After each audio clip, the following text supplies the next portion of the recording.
Dear Diary, I had such a... An exclusive peek inside the pages of Laura Palmer's secret diary, coming up next. I still felt the hands and the mouths of the men I'd been with hours before the photo was taken.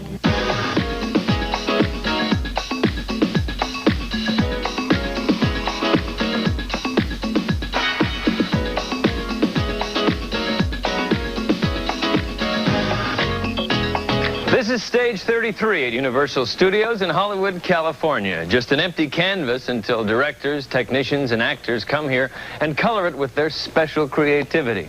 Hello, I'm Alan Thicke, reminding you only 103 shopping days left until Christmas. That means all the fall rituals have begun. Kids go back to school. Somewhere there's a quarterback getting $2 million not to play. And the network starts screaming, "Watch me, watch me." And some people will say, why should we watch? It's the same old every year. Well, this time, they'll be wrong, because this year ABC has Twin Peaks and Cop Rock. Tonight, in this special sneak preview, we'll take you behind the scenes of Twin Peaks and Cop Rock, TV's most innovative new shows. Step up, chump. Let's see what you got. Let's see what you got. Don't be coming for you, ready or not. And we'll attempt to unravel Twin Peaks' biggest mysteries. As W.C. Fields would say, I'd rather be here than Philadelphia. We'll talk to the stars. We're all normal in this town. Believe it or not, it's everyone watching who's abnormal. To me, Twin Peaks sits on the edge of something real and something not real. I love the aspect of, you know, to use a circus analogy, that we're up there without a net, you know. Wow. And meet the people who created the shows. It's a tremendous ensemble cast, and they all sing. I like to watch some films over and over again because of the mood and the sense of place. And it's just so much fun to go there. And that's hopefully, you know, what Twin Peaks is. So hold on to your seats, get ready, and... Awesome!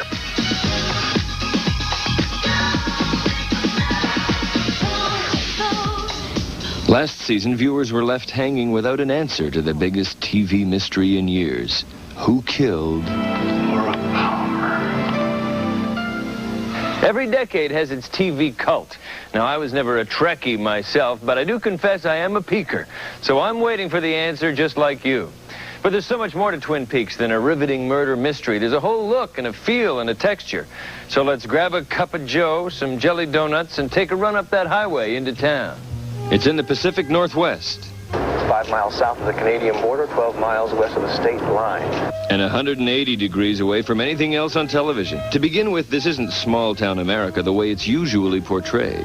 You stupid little slut. This is rural life with a dark side. Secrets, scandals, murders, and more cheating hearts than Hank Williams ever imagined.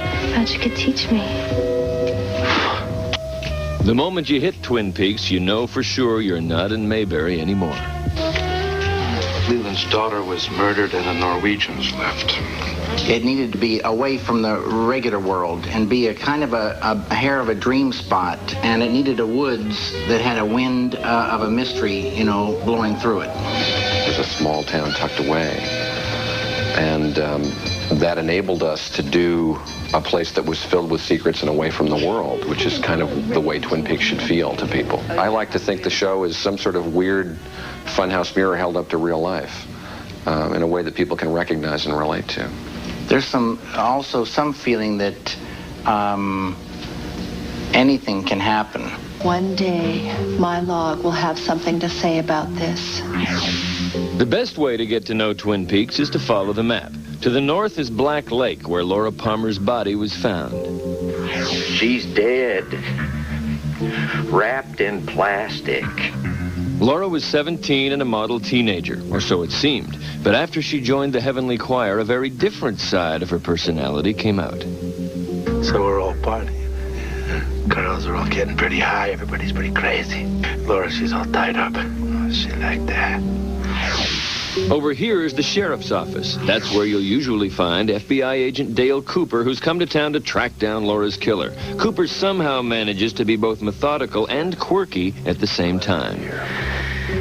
Sheriff, what kind of fantastic trees have you got growing around here?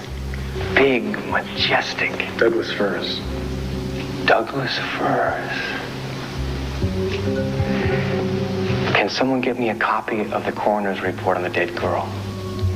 Cooper tries to go by the book, only his book includes chapters J. Edgar Hoover never dreamed of. By way of explaining what we're about to do, I am first going to tell you a little bit about the country called Tibet.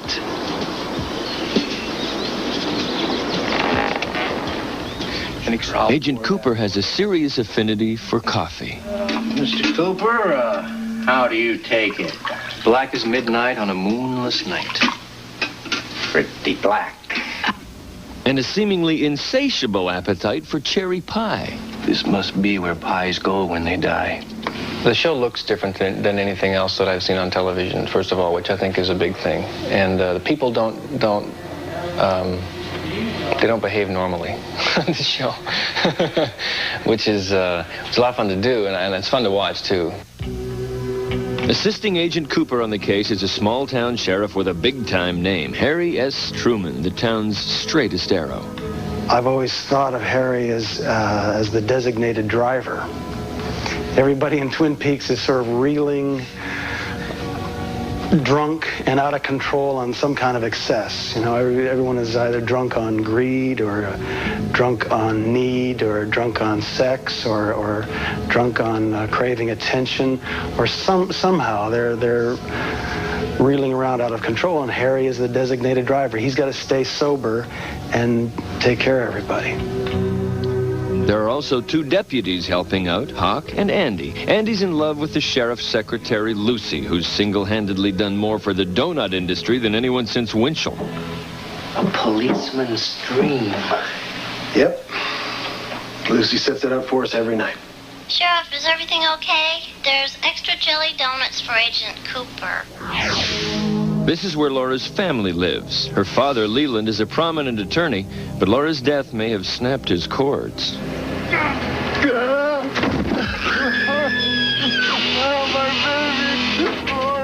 Meanwhile, Mrs. Palmer is having psychic visions about the murder, but more about that later.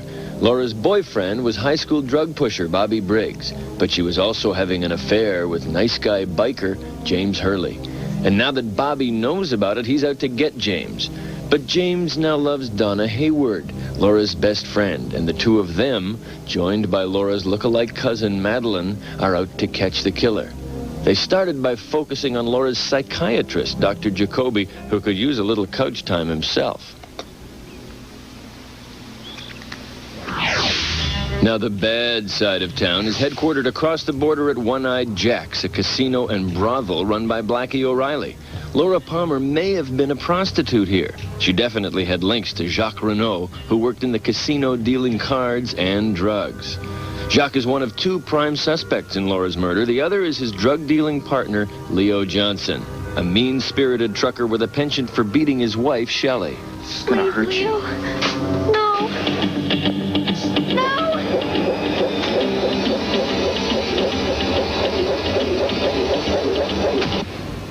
Okay, remember Bobby, Laura's drug-dealing boyfriend who's out to get James? Well, Bobby got his drugs from Leo Johnson, until Leo caught him seeing Shelley. So now Leo's out to get Bobby. Shelley works over here at the Double R Diner, which is owned by Norma Jennings. When I read the script, it was very exciting. And then the cast. I mean, it has got just the most wonderful elements for an actress. Are you okay? Hank got his parole. He's coming home. Norma's husband, Hank, just got out of prison. Hank claims he's mended his ways, but he's clearly a repeat offender at heart and is somehow tied to Leo Johnson. I told you to mind the store, Leo, not open your own franchise. Hank, While Hank was in prison, Norma fell for Big Ed Hurley. He's James's uncle. But Big Ed's married to Nadine, who's obsessed with inventing silent drape runners. There's also a part of town you won't find on any map, a psychic world where things get even weirder than in Twin Peaks itself, if that's possible. Agent Cooper visits here in his dreams. This is where he met Mike, a one-armed man. Mike led him to Bob, a psychic world lowlife who also appeared in one of Mrs. Palmer's visions. You may think I'd gone insane, but I promise I will kill again. But we haven't heard much from Bob lately, or from the dancing dwarf who stole the show in one of Cooper's dreams. She's very vicious. What does it all mean? Who knows? But Laura Palmer's murder is only the main plot. There are enough subplots here to make a soap opera jealous. Everything from your basic adultery and arson to real estate scams and secret societies. The sawmill, for instance, is one point where plots and subplots often cross. The mill is owned by Josie Packard, but it's managed by Josie's sister-in-law, Catherine, who's trying to force Josie out. Catherine's married to Pete, who found Laura's body, but she's having an affair with Ben Horn, who owns the Great Northern Lodge. Ben's after the sawmill, too, for a development site, and he's playing Josie and Catherine against one another. Ben's daughter, Audrey, a teenage vixen with bright light dreams, thinks Agent Cooper might be her ticket out of Twin Peaks. So to win his affection, she's trying to crack the Palmer case, too, by going undercover as a hooker at One-Eyed Jack's. Meanwhile, hasn't Josie Packer been seeing Sheriff Truman, who doesn't know that Josie may have had her husband killed by Hank Jennings? And hasn't Ben Horn, tired of trying to buy the sawmill from Josie, hired Leo Johnson to torch it? Leo's plotting to end his marital woes at the same time by tying Shelley up inside the mill before he burns it down. Had enough? Never.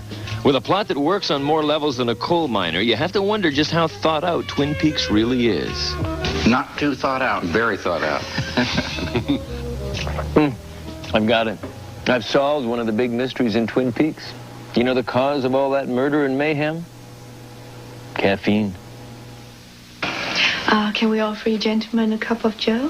Mrs. Packard, you said the magic word. Can I have a cup of coffee, please? Cup of coffee. Can I finish my coffee first? Anyone for a warm-up? Oh, yeah. These people drink enough coffee to buy Juan Valdez a summer home. No wonder there are so many jangled nerves. Damn good coffee. And hot. Fresh coffee. We're gonna need some more coffee. It is the caffeine. The sugar level, the caffeine level, all conspires to make things a little squirrely. I don't think there can ever be enough, too much caffeine. David's all for caffeine. It's just a sort of a general phenomenon that should be, spread and promulgated as many directions as possible. Fellas, don't drink that coffee. You'd never guess. There was a fish in the percolator. We'll have more from Twin Peaks later with some exclusive new clues from Laura Palmer herself.